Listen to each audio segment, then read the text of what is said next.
Assalamualaikum warahmatullahi wabarakatuh. Selamat pagi. Kali ini kita akan membahas mengenai perundangan tentang pedagang besar farmasi atau yang kita sering dengar dengan nama PBF, ya, itu singkatannya. Oke, jadi outline dari materi mengenai PBF ini yang akan kita bahas adalah tentunya definisi dari PBF, kemudian perizinan PBF, termasuk diantaranya tata cara pemberian izin PBF, masa berlakunya, penyelenggaraannya, gudang PBF, pelaporan, serta pembinaan dan pengawasan.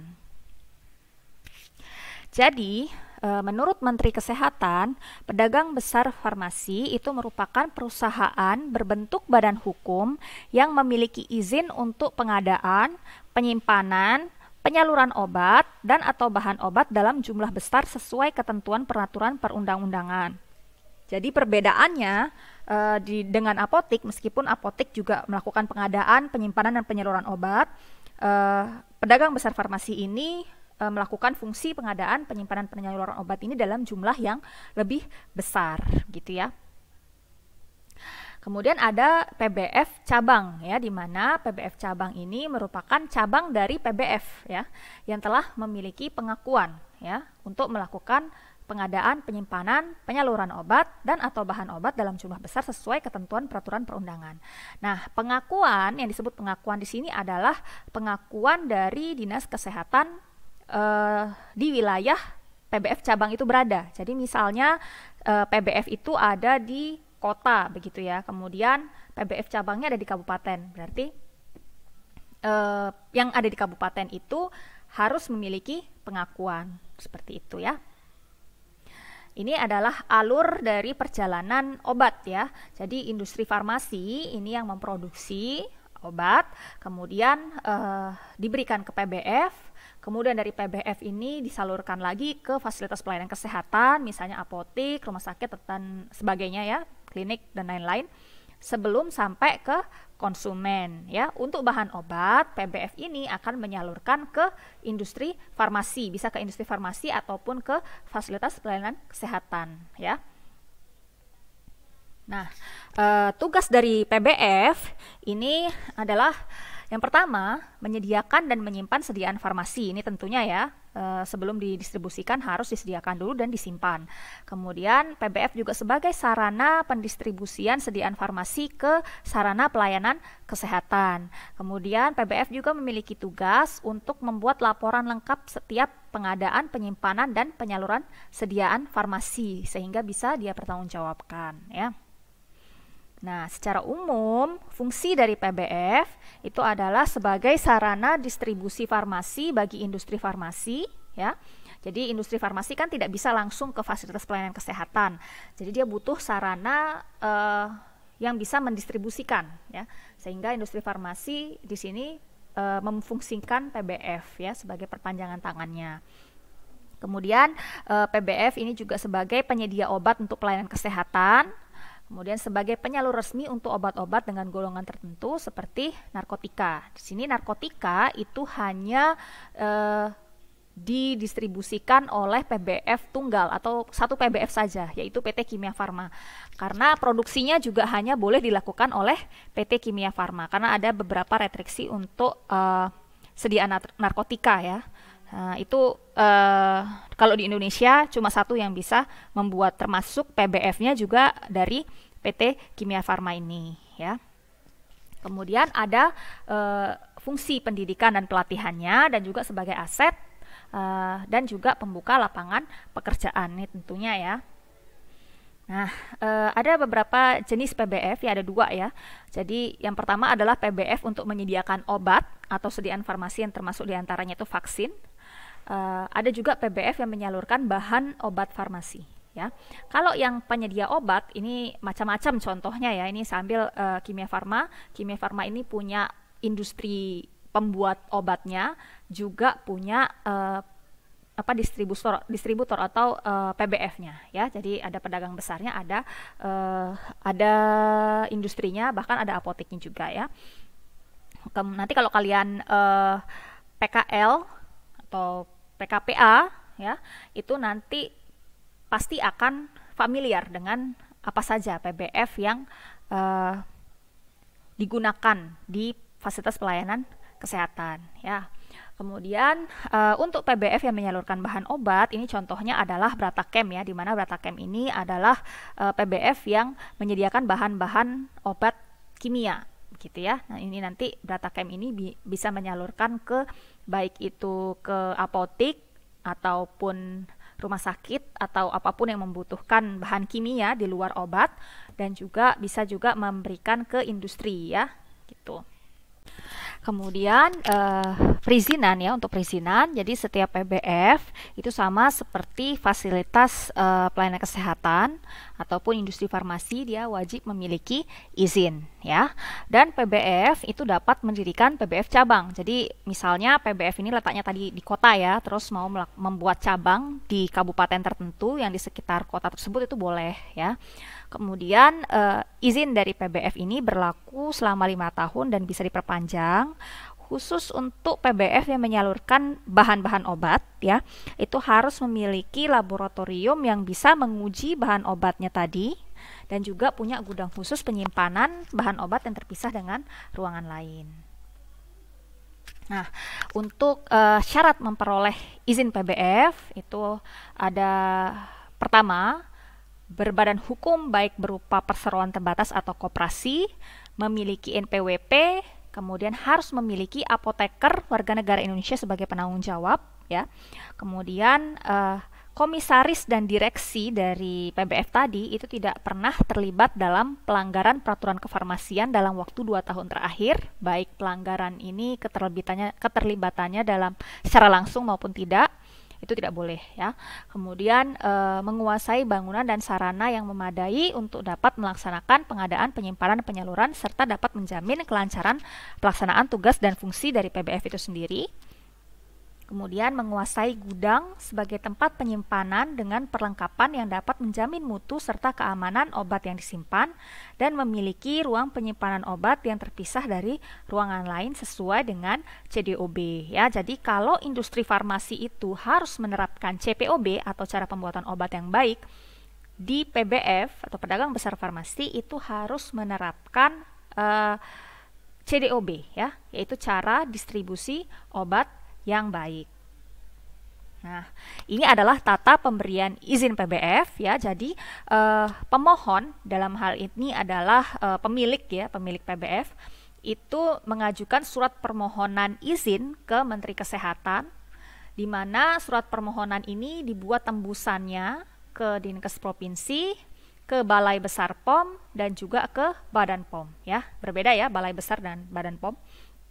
Nah, setelah memberikan surat permohonan izin tadi ya, kan karena semuanya mendapatkan tembusan, kemudian yang pertama melakukan peninjauan adalah dari Dinkes Provinsi, itu melihat kelengkapan administratif, dan juga Balai POM itu melakukan audit pemenuhan persyaratan CDOB. Jadi apakah si pelaku usaha ini di calon PBF-nya itu sudah menerapkan CDOB atau belum, begitu ya.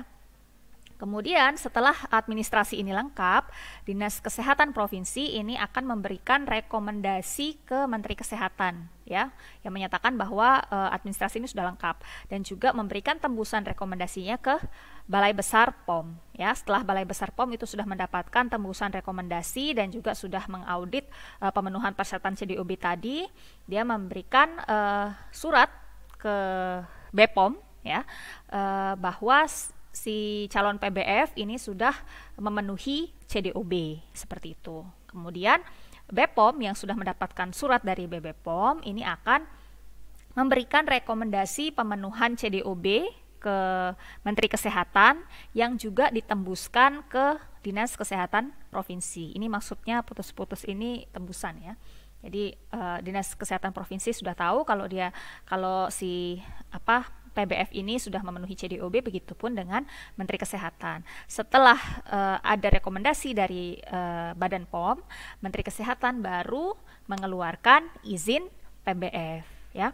Bagaimana dengan tata cara pemberian izin PBF cabang? Ini mirip dengan PBF ya, akan tetapi lingkupnya lebih kecil. Jadi nanti yang memberikan izin itu adalah Dinas Kesehatan Provinsi, ya. Dan izinnya itu berupa pengakuan, ya, bukan seperti PBF. Kalau PBF itu izin PBF, kalau PBF cabang itu pengakuan dari Dinas Kesehatan Provinsi bahwa dia adalah cabang dari si PBF ini, ya, gitu ya. Nah, untuk permohonan izin PBF tadi kan ada persyaratan administrasi, ya, di samping dari surat permohonan. Jadi persyaratan administrasinya itu apa saja? Jadi di dalamnya tuh ada informasi berupa fotokopi KTP dari direkturnya, kemudian susunan pengurusnya seperti apa, kemudian ada surat yang menyatakan bahwa komisaris dan direksi itu tidak pernah terlibat pelanggaran peraturan perundangan terkait dengan farmasi dalam waktu 2 tahun terakhir. Kemudian ada surat tanda daftar perusahaan, fotokopi surat izin usaha perdagangannya, fotokopi NPWP, kemudian surat bukti penguasaan bangunan dan juga gudang, kemudian ada peta lokasi dan denah bangunan. Ini penting, ya, karena memang PBF ini kan berkaitan dengan penyimpanan. Jadi harus dilihat apakah denah bangunannya itu memadai atau tidak untuk menyimpan obat dalam jumlah besar, ya.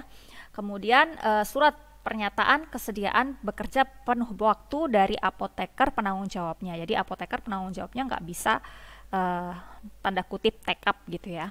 Kemudian fotokopi STRA dari apoteker penanggung jawab dan juga bukti penguasaan laboratorium dan daftar peralatan. Ini untuk PBF yang menyalurkan bahan obat, ya. Untuk masa berlakunya sebenarnya baik PBF maupun PBF cabang ini mirip, ya. Jadi dia dinyatakan tidak memiliki izin lagi apabila masa berlaku izinnya tadi habis dan tidak diperpanjang.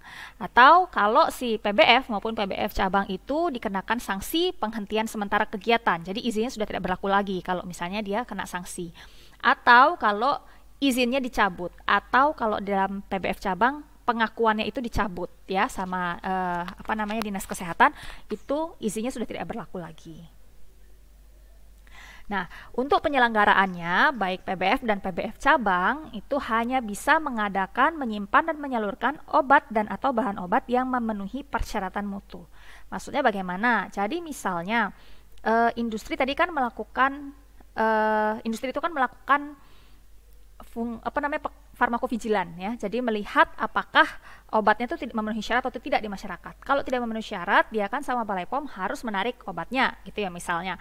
Kemudian kalau obatnya yang harusnya ditarik itu masih ada di PBF, PBF itu harus mengembalikan. Jadi tidak bisa dia menyalurkan ke fasilitas farmasi, gitu, ya. Jadi misalnya mau ke rumah sakit ataupun ke apotek dan lain-lain itu nggak bisa disalurkan karena obatnya tidak memenuhi syarat, begitu.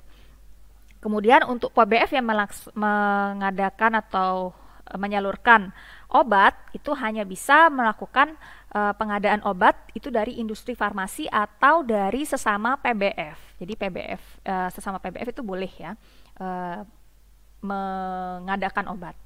Kemudian PBF yang melaksanakan pengadaan bahan obat itu hanya bisa mengadakan dan menyalurkan bahan obat itu dari industri farmasi, dari sesama PBF dan atau impor. Jadi memang bahan obat ini kan kendalanya masih banyak yang impor. Jadi PBF boleh melakukan impor. Untuk kalau obat-obat impor yang obat jadi impor itu tidak dilakukan oleh PBF. Jadi PBF yang mengadakan dan menyalurkan obat itu tidak bisa mengimpor obatnya. Itu dilakukan oleh industri farmasinya, begitu, ya. Kemudian PBF cabang itu hanya dapat melaksanakan pengadaan obat atau bahan obat dari PBF pusatnya. Jadi tadi ya misalnya PBF pusatnya itu ada di kota A, kemudian cabangnya ada di kabupaten B, gitu. Nah, jadi PBF yang cabang ini dia bisa mengadakan obat atau bahan obatnya itu hanya dari PBF pusatnya. Kemudian PBF dan PBF cabang itu bisa melaksanakan pengadaan obat atau bahan obat harus berdasarkan surat pesanan yang ditandatangani apoteker penanggung jawab dengan mencantumkan nomor SIKA. Jadi nggak bisa kalau misalnya mau melakukan pemesanan obat ya ke industri farmasi, tapi tidak ada surat pesanan dari apoteker penanggung jawabnya, itu nggak boleh ya. Secara administrasi itu tidak sah seperti itu. Nah, untuk penyelenggaraannya tadi juga, PBF dan PBF cabang itu harus punya apoteker penanggung jawab ya, atau sering disebut dengan APJ ya. Di mana APJ ini harus punya izin ya, berupa surat izin praktek tadi. Kemudian APJ ini dilarang merangkap jabatan sebagai direksi. Jadi direksinya itu berbeda dengan penanggung jawabnya, seperti itu. Nah, dalam penyelenggaraannya juga tadi sesuai yang saya sebutkan sebelumnya ya, di mana PBF itu harus menerapkan CDOB. Nah, CDOB ini diterapkan di mana? Dalam pengadaannya, penyimpanan, penyaluran, bahkan dokumentasi dari seluruh kegiatan di dalam PBF itu harus berdasarkan dengan CDOB atau harus sesuai dengan CDOB. Dan dilarang menjual obat secara eceran, jadi kayak langsung ke konsumen tuh nggak boleh ya, dan juga dilarang melayani resep dari dokter, itu nggak boleh. Kemudian untuk penyaluran obat maupun bahan obat ya, obat itu disalurkan ke apotik, instalasi farmasi rumah sakit, puskesmas, klinik maupun toko obat. Nah, untuk toko obat tentunya tidak bisa menyalurkan obat-obat seperti obat keras dan juga obat narkotik, psikotropika, itu nggak bisa untuk di toko obat ya. Hanya bisa di apotik, puskesmas, klinik maupun instalasi farmasi rumah sakit yang penanggung jawabnya apoteker. Kemudian untuk bahan obat itu bisa disalurkan ke industri, bisa disalurkan ke PBF maupun PBF cabang ya. Bisa juga disalurkan ke apotik, instalasi farmasi rumah sakit maupun lembaga ilmu pengetahuan ya. Jadi ke LIPI itu bisa untuk penelitian. Kemudian PBF cabang itu hanya bisa mendistribusikan di wilayah provinsi yang tempat dia diakui. Jadi misalnya tadi kalau PBF cabang itu kan di bentuk perizinannya adalah berupa pengakuan dari Dinas Kesehatan Regional. Jadi hanya bisa di wilayah provinsi itu. Kecuali ada surat penugasan, dia bisa mendistribusikan ke provinsi yang dekat dengan provinsi tempat wilayahnya dia, seperti itu ya. Jadi kayak misalnya kalau dari Bali gitu ya, mau mengirimkan ke NTB itu bisa kalau ada surat penugasan. Ini khusus kalau PBF cabang. Tetapi kalau PBF biasa itu boleh ya. Nah, ini contoh dari gudang PBF ya. Jadi kalau di CDOB itu ada beberapa ketentuan kayak dari raknya, kemudian valetnya, ini bagaimana cara menyimpan yang benar. Kemudian kalau misalnya mau mengambil atau apa itu harus menggunakan mesin, tidak bisa menggunakan tenaga manusia, seperti itu ya. Nah, untuk gudang PBF, jadi gudang dan kantor itu bisa beda lokasi. Dengan syarat dia tidak boleh mengurangi efektivitas pengawasan dari direksi. Jadi pengawasan secara internal itu nggak boleh berkurang ya, atau tidak efektif begitu. Kemudian untuk gudang yang terpisah itu harus ada apoteker di gudangnya. Jadi harus lebih ekstra begitu ya. Kemudian kalau ada penambahan gudang atau ada perubahan dari gudang, maka PBF itu harus minta persetujuan lagi dari Dirjen atau Menkes ya. Untuk PBF cabang harus ada persetujuan lagi dari Dinas Kesehatan Provinsi. Nah, ini untuk penambahan gudang ataupun perubahan gudang. Jadi ada permohonan tertulis ya yang ditujukan ke Menteri Kesehatan dan tembusannya ke Dinas Kesehatan Provinsi, BPOM dan BPOM ya, dengan mencantumkan alamat kantor PBF pusat, alamat gudang pusat dan tambahannya di mana, nama apoteker penanggung jawabnya di gudang pusat dan apoteker penanggung jawab di gudang tambahannya. Jadi harus ada apoteker penanggung jawabnya. Kemudian seperti mengajukan izin gitu ya. Jadi ada fotokopi izin PBF-nya, fotokopi STRA, calon penanggung jawab di gudang tambahan, surat pernyataan bersedia bekerja penuh dari APJ, surat bukti penugasan bangunan dan gudang, peta lokasi dan denah, dan juga kalau untuk PBF cabang, dia mengajukan ke permohonan tersebut ke Dinkes Provinsi. Begitu. Untuk perubahan gudang ini mirip dengan penambahan gudang ya. Jadi ada permohonannya itu diajukan ke Dirjen dengan tembusan ke Dinkes Provinsi, BPOM dan BBPOM dengan mencantumkan alamat kantor PBF Pusat, alamat gudang dan nama apoteker penanggung jawabnya, disertai dengan berkas administrasi lain berupa fotokopi izin PBF, peta lokasi, dan juga dana bangunan gudang. Untuk PBF cabang itu mengajukan permohonannya ke Dinas Kesehatan Provinsi. Untuk pelaporan, jadi PBF itu melakukan laporan kegiatan ya setiap 3 bulan sekali, di mana kegiatan yang tercakup di dalam laporan tersebut adalah kegiatan penerimaan dan penyaluran obat dan atau bahan obat, dan diserahkan kepada Dirjen dengan tembusan ke BPOM, Dinkes Provinsi, dan BBPOM, di mana Dirjen itu juga bisa sewaktu-waktu meminta laporan kegiatan penerimaan dan penyaluran ya.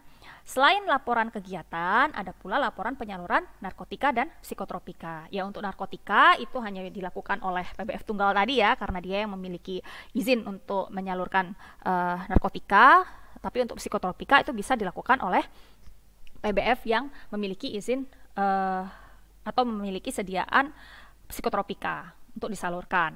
Dan pelaporan ini bisa dilakukan secara elektronik. Nah, ini adalah pembinaan dan pengawasan, di mana pembinaan ini dilakukan oleh pemerintah, pusat, provinsi, maupun kabupaten atau kota. Ya, yang dimaksud dengan pemerintah di sini adalah Menteri Kesehatan dan juga jajaran di bawahnya, yaitu Dinas Kesehatan. Ya, jadi pembinaan ini kegiatannya ditujukan untuk menjamin ketersediaan, pemerataan, dan keterjangkauan untuk pelayanan kesehatan. Jadi memastikan bahwa PBF ini bisa diakses begitu ya untuk pelayanan kesehatan di sekitarnya.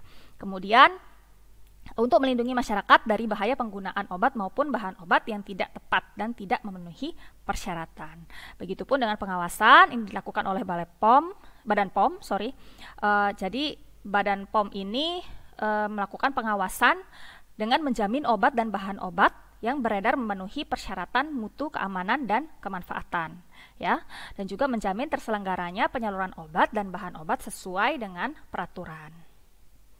Untuk sanksi administratif itu bisa bermacam-macam ya, bisa dalam bentuk peringatan, biasanya peringatannya tertulis, atau penghentian sementara kegiatan, atau pencabutan pengakuan dan pencabutan izin. Untuk pencabutan pengakuan itu untuk PBF cabang ya, sanksi administratif untuk PBF cabang. Kalau pencabutan izin itu untuk PBF ya. Oke, ini adalah referensi yang saya gunakan. Terima kasih. Kita lanjut diskusi di platform yang saya sediakan, dan juga ada tugas yang akan saya berikan di platform tersebut ya. Terima kasih atas perhatiannya. Wassalamualaikum warahmatullahi wabarakatuh.